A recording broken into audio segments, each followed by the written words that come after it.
کون ہے؟ فرعون صرف ایک شخص کا نام نہیں ہے، مصر کا جو بھی بادشاہ ہوتا تھا اس کا لقب فرعون ہوتا تھا۔ تقریباً 18 یا 19 فرعون آئے ہیں، جو بھی بادشاہ ہوتا تھا اس کا لقب تھا یہ فرعون۔ اکثر لوگ اس کو نام سمجھتے ہیں، یہ بادشاہوں کے لقب ہوا کرتے تھے، نام الگ ہے ان کے۔ اب جو موسیٰ علیہ السلام کے زمانے کا فرعون تھا وہ بڑا جری تھا، اسے طاقت پر غرور بھی تھا، گھمنڈ بھی تھا۔ ایسا ہے کہ تقریباً 100 سال تک تو کبھی اس کو سردی بخار بھی نہیں آیا، بیمار کبھی نہیں ہوا۔ تو آدمی کو جب کوئی تکلیف نہ آئے تو وہ غرور میں بڑھ جاتا ہے اور اسے ایسا لگنے لگتا ہے کہ میں سب سے پاورفل آدمی ہوں دنیا کا، مجھے کچھ ہو نہیں سکتا۔ تو یہی فرعون ہے جس نے اپنے زمانے میں یہ اعلان کیا تھا کہ لوگوں میں تمہارا رب ہوں، تمہارا بڑا رب میں ہوں، میری عبادت کرو۔ بات تو چل رہی تھی اور لوگوں کو اپنی خدمت پر معمور کرنے کی بجائے اپنی عبادت پر معمور کرتا تھا، ہزاروں لوگ اس کو سجدہ بھی کرتے۔ ایک دن ایسا ہوا کہ فرعون نے خواب دیکھا، آسمان سے ایک تارا ٹوٹ کر اس کی گود میں گرا یا اس کے محل پہ گرا اور پھر آگ لگ گئی اس کے محل میں۔ وہ گھبرا کر کے اٹھا، صبح نجومیوں کو، کاہنوں کو بلایا کہ اس خواب کی کوئی تعبیر صحیح بتا دے۔ بہتوں نے الگ الگ تعبیریں بتائی، پھر جو بڑے ماہر نجومی تھے انہوں نے کہا کہ اس خواب کی تعبیر یہ ہے کہ بنی اسرائیل خاندان میں ایک بچہ پیدا ہوگا جو تیری سلطنت کو ہلاک کر دے گا، تیری سلطنت کے ہلاک کرنے کا باعث بنے گا۔ خواب کی تعبیر سننے کے بعد شاہی فرمان جاری کر دیا اس نے کہ بنی اسرائیل میں آج کے بعد جو بھی لڑکا پیدا ہوگا اسے مار دیا جائے گا، کیونکہ وہ بچہ کہیں سلطنت کی ہلاک کرنے والا پیدا نہ ہو جائے۔ تو یہ اعلان کے بعد بنی اسرائیل خاندان میں جو بھی لڑکا پیدا ہوتا اسے مار دیا جاتا۔ یذبح ابناءہم ویستحیی نساءہم، قرآن میں ہے، اللہ فرماتا ہے یہ فرعون بیٹوں کو ذبح کر دیتا تھا اور لڑکیوں کو زندہ چھوڑ دیتا تھا۔ 1 سال کے اندر انہوں نے 12,000 بچوں کو ذبح کیا، پیدا ہوتے ہی قتل کر دیتے تھے۔ لڑکے کو زندہ رہنے کا حق نہیں تھا، صرف ڈر تھا۔ یہ وہ زمانہ ہے جب موسیٰ علیہ الصلوۃ والتسلیم کی ابھی ولادت نہیں ہوئی، ولادت سے پہلے اتنے بچے مارے گئے۔ اس کے درباریوں نے اس سے ریکویسٹ کیا کہ اگر ایسے سب مار دیے جائیں تو آپ کی خدمت کے لیے بچے کہاں سے ملیں گے، جوان کون ہوگا؟ تو 1 سال چھوڑا جاتا، 1 سال مارا جاتا۔ اتفاق ایسا کہ جس سال مارا جانے والا تھا اسی سال موسیٰ علیہ السلام کی پیدائش، ان کی ماں حاملہ تھی اور پیدا ہونے کا وقت جب قریب آیا تو اللہ تبارک و تعالیٰ جسے جہاں چاہے بچائے۔ تو موسیٰ علیہ السلام کی ماں کے دل میں اللہ نے بات القاء کی کہ تہخانے میں چلی جائیں۔ وہ تہخانے میں گئیں، بچے کی ولادت ہوئی تو اللہ تبارک و تعالیٰ نے ان کے دل میں یہ بات القاء کی کہ ایک صندوق لے لو لکڑی کا اور اس میں اس بچے کو ڈال کر دریا میں بہا دو۔ بھلا کوئی ماں کیسے بہائے گی؟ لیکن اللہ تعالیٰ فرماتا وَرَبَطْنَا عَلَىٰ قَلْبِهَا، ہم نے ان کے دل کو مضبوط کر دیا تھا۔ جب اللہ تعالیٰ کسی کے دل کو مضبوط کرتا ہے تو بڑے بڑے کام کر جاتا ہے۔ ان کی ماں صندوق میں رکھ کر کے بچے کو ایک دریا کے کنارے ڈال دیتی ہیں، بہا دیتی ہیں اور اپنی بڑی بیٹی کو کہتی ہیں کہ دیکھتے رہنا یہ صندوق کہاں جاتا ہے۔ موسیٰ علیہ السلام کی جو بڑی بہن تھی وہ دیکھتی ہوئی جا رہی تھی اس صندوق کے پیچھے۔ صندوق بہتے بہتے بہتے ایک باغیچے کے کنارے لگا، وہ صندوق بہتے بہتے بہتے ایک باغیچے کے کنارے لگا۔ وہ باغیچہ فرعون کا ہی تھا اور فرعون کی بیوی وہاں پر ٹہلنے کے لیے شام کے وقت آیا کرتی تھی۔ جب وہ اپنی کنیزوں کے ساتھ وہاں آئی تفریح کے لیے تو ایک صندوق کو اپنے باغیچے کے کنارے لگا ہوا دیکھا، اٹھانے کے لیے کہا، اٹھایا گیا تو نہایت ہی خوبصورت بچہ۔ اللہ تعالیٰ نبیوں کو خوبصورتی دیا ہی ہوتا ہے۔ فرعون کے گھر میں کوئی بچہ نہیں تھا، اولاد نہیں تھی، تو فرعون کی بیوی نے اٹھا لیا اور کہا کہ لاؤ یہ بڑا خوبصورت بچہ ہے، حسین بچہ ہے، اور اپنے محل لے آئی۔ فرعون سے کہا کہ آج سمندر میں، دریا میں بہتا ہوا ایک بچہ کنارے پر آ لگا، میں نے اس کو اٹھا لیا ہے۔ فرعون نے کہا کہیں یہ بچہ تو نہیں جو میری سلطنت کو ہلاک کرنے کا سبب بنے گا؟ بیوی نے کہا ایسا کیسے ہو سکتا ہے، وہ تو بنی اسرائیل خاندان میں پیدا ہوگا، یہ تو کسی دریا سے بہتا ہوا آیا ہے، پتہ نہیں کون سے ملک سے آیا، کہاں سے آیا۔ قریب ہے کہ ہم اس سے فائدہ اٹھائیں گے یا اس کو بیٹا بنا لیں گے۔ بیوی کی بات پر راضی ہو گیا، عورت کے مشورے پر عمل کرتے ہوئے اس نے رکھ تو لیا بچے کو۔ اب پرورش کی جب بات آئی، بچے کو دودھ پلانا ہے تو دایاں کو بلایا گیا۔ شاہی خاندان میں بچے کی پرورش ہو رہی ہے، بہت ساری عورتیں آئیں، دودھ پلانے کی کوشش کرتی رہیں۔ موسیٰ علیہ السلام کسی کا دودھ نہیں پکڑتے تھے۔ ان کی بہن وہیں کھڑی تھی، اس نے کہا کہ میں ایک دایا کو جانتی ہوں جس کا دودھ ہر بچہ پی لیتا۔ اس سے کہا گیا کہ بلا لاؤ، وہ جا کر اپنی ماں کو بلا لائی۔ اپنی ماں کو لے آئی اور ان کی ماں آئی موسیٰ علیہ السلام کو اپنے سینے سے لگائی تو دودھ پینے لگ گئے. تو سب میں یہ بات مشہور ہو گئی کہ یہ یہاں کی مشہور دایا ہے اور یہ خاندان کے اندر رہے گی، شاہی خاندان میں محل میں رہے گی اور بچے کو پلانے کی اجرت بھی دی جائے گی. فرعون کے گھر میں پرورش بھی اور انہی کی ماں سے دودھ بھی پلانا، پھر پلس اس کی اجرت بھی دلانا. یہ شان ہے رب ذوالجلال کی. وہ جہاں چاہے جیسے چاہے پرورش فرمائے. حق کی حفاظت کرنا یہ مولا کی شان. حق کی حفاظت وہ ہر زمانے میں کرتا رہتا ہے. اسی لیے کہا گیا ہے کہ اللہ تبارک و تعالیٰ جس چراغ کی حفاظت فرمائے بڑی بڑی آندھیاں اس کو نہیں بجھا سکتی، اور جس کو بجھانا چاہے سارے انتظامات کے بعد بھی منٹوں میں اسے گل کر دیتا ہے. موسیٰ علیہ السلام فرعون کے گھر میں پرورش پاتے رہے. جب آپ کی عمر 2 سال کے قریب کی ہوئی، فرعون اور اس کی بیوی بیٹھے ہوئے تھے.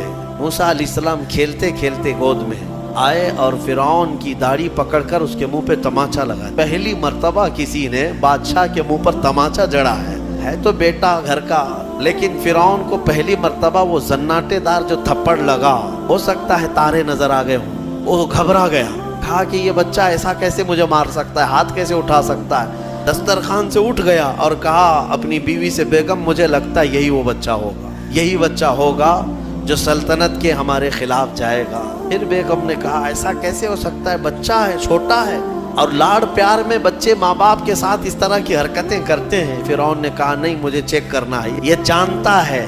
تو پھر موسیٰ علیہ السلام کا وہاں پر امتحان لیا گیا. فرعون کی بیوی بچانے پر لگی ہوئی تھی. فرعون نے کہا کہ ٹھیک ہے، دیکھتے ہیں یہ کہ بچے کو سمجھ ہے یا نہیں ہے. امتحان کے لیے بیگم نے کہا ایک کام کرو، ایک برتن میں آگ کے انگارے دہکتے ہوئے کوئلے وہ بھی لائے جائیں اور ایک برتن میں سفید پھول لائے جائیں. اگر بچہ عقل مند ہوگا تو پھولوں کو پکڑے گا، نہیں تو پھر یہ لال چیز کی طرف بچوں کا ہاتھ زیادہ جاتا ہے، آگ دیکھے گا. کہا ٹھیک ہے، یہ آزمائش کی جائے گی. ایک برتن میں آگ کے لال سرخ انگارے کوئلے لائے گئے اور ایک برتن میں پھول لائے گئے، دونوں رکھے گئے. موسیٰ علیہ السلام کیا ہر نبی ماں کے پیٹ سے ہی ہر چیز کو جانتے ہیں. اللہ تعالیٰ انہیں علم بھی نوازا ہے. موسیٰ علیہ السلام کو بلایا گیا. 2 سال کی عمر ہے کہ بچے ان دونوں میں سے کوئی چیز اٹھا لو. تو موسیٰ علیہ السلام کا ہاتھ پھولوں کے برتن کی طرف ہی بڑھنے لگا. یہ تو امتحان تھا. جبرائیل علیہ السلام اسی وقت نازل ہوئے اور آپ کا ہاتھ پکڑ کر کے آگ میں ڈالا.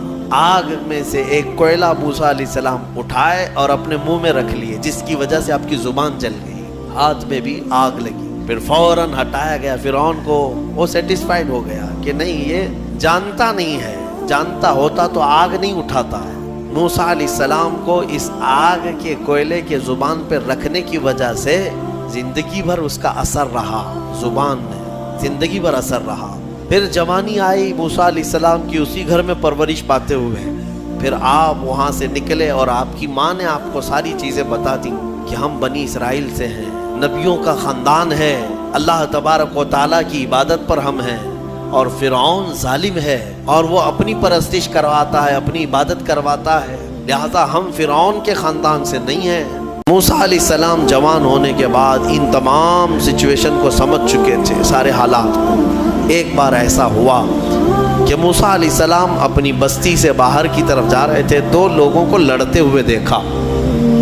ایک بنی اسرائیل کا تھا، ان کے خاندان کا تھا، ایک فرعون کے خاندان کا تھا.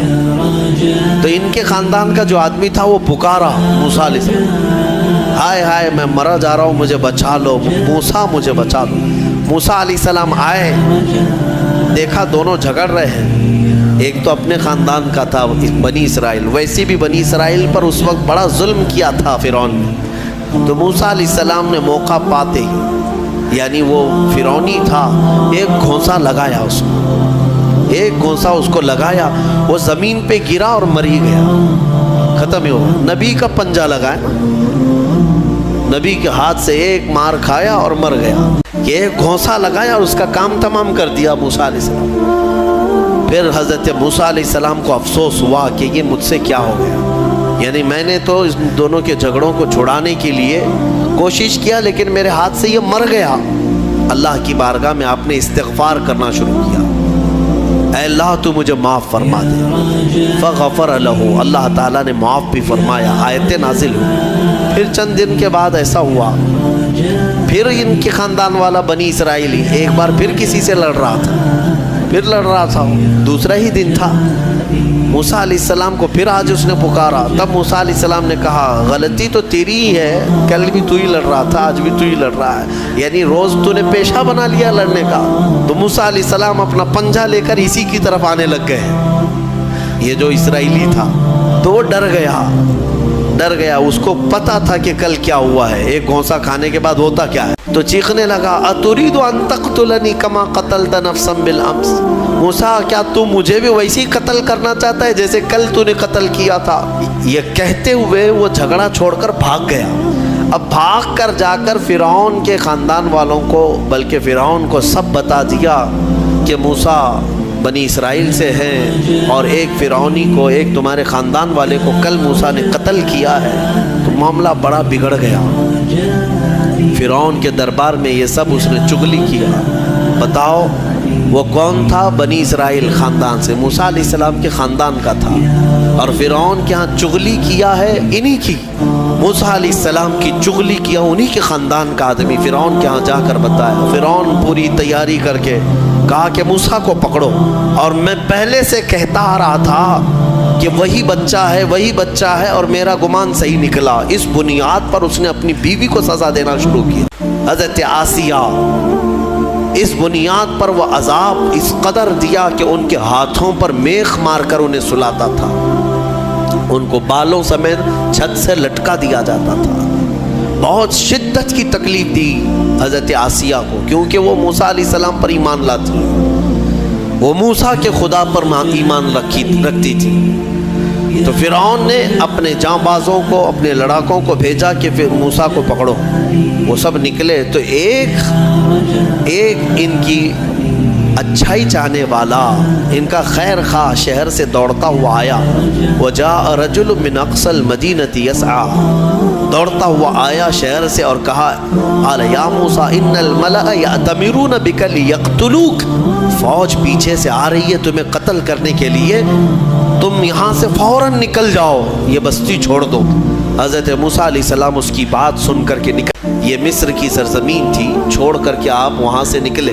فخرج منها خائفا يترقب، وہاں سے خوف کے عالم میں نکلے تھے. موسیٰ علیہ السلام دوسری بستی پر چلے گئے، ایک ایسی جگہ پر گئے. یہ پورا واقعہ تفصیل سے سورہ قصص میں موجود ہے. ایک بستی پر پہنچے تو وہاں پر دیکھا ہے کہ ایک کنویں پر بھیڑ لگی ہوئی ہے، بہت ساری بھیڑ ہے، پانی کھینچ رہی ہیں. اس میں دو لڑکیاں دور شرماتے کھڑی ہیں، وہ پانی میں لینے کے لیے بھیڑ میں نہیں جا پا رہی. تو موسیٰ علیہ السلام بھیڑ کو چیرتے ہوئے آئے اور ان دو لڑکیوں کے لیے پانی آپ نے ڈول سے نکل. آپ مضبوط تھے، قوی تھے، طاقتور تھے. پانی آپ نے نکالا اور پانی نکال کر ان دونوں لڑکیوں کو دیا. تو وہ جوان لڑکیاں تھیں. انہوں نے کہا کہ چلو، ہمارے باپ اس شہر کے بڑے نیک اور پرہیزگار آدمی ہیں، ہم تمہیں لے کر کے چلتی ہیں اور اپنے باپ سے تمہیں اجرت دلائیں گے. تم دیکھنے میں بڑے اچھے لگتے ہو، اجنبی ہو، مسافر ہو، اجرت دلائیں گے جو پانی تم نے ہمیں ڈول سے کھینچ کر دیا ہے. موسیٰ علیہ السلام ان کی بات پر چل پڑے.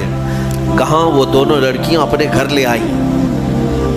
لے آئیں تو ان کے والد جو تھے وہ کوئی عام انسان نہیں، وہ حضرت شعیب علیہ السلام تھے، اللہ کے نبی تھے. تو یہ دونوں نبی کی بیٹیاں تھیں. موسیٰ علیہ السلام آئے، پوچھا کہ تمہارے ساتھ کیا ہوا.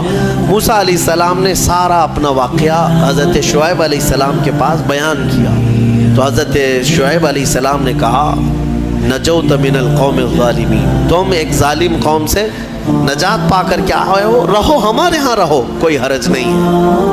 اب اجرت کیا دی جائے گی تمہیں جو ہماری بیٹیوں کو تم نے پانی کھینچ کر دیا؟ حضرت شعیب علیہ السلام نے کہا ہاں، میں انی ارید ان انکحکا، میں چاہتا ہوں کہ میری دونوں بیٹیوں میں سے ایک سے تمہارا نکاح کر دوں. کس بات پر؟ وہ اجرت کے طور پر نکاح بھی کر دوں گا اور پلس مہر کیا رہے گا؟